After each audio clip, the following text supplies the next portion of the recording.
ya kustamili, ambayo in English tunasema perseverance prayer.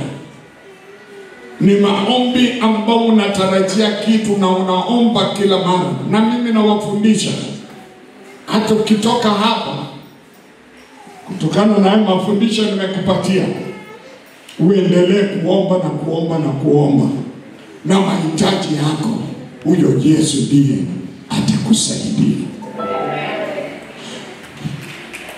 Ujue ya kwamba maombi yako inafanya mawazo yako inaanza kupanuka. Ukiomba kila mara, mawazo yako inaanza kufanya nini? Kupanuka. Pray and pray and pray. Omba na uombe na uombe.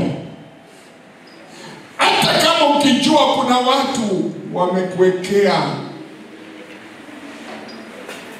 mambo yao miteko, simama kama Daniel.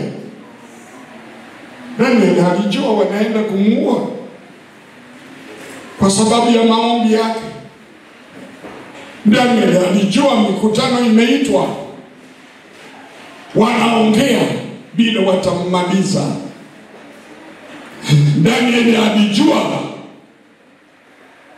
wanaenda kuweka miteko kwa ajili yake.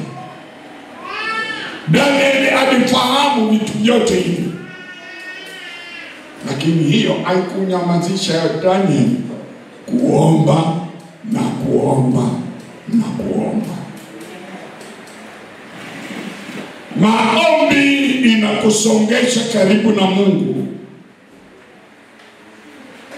Maombi inafanya haja zako zijulikane. Hata kama haujapata kile unachoomba sahihi,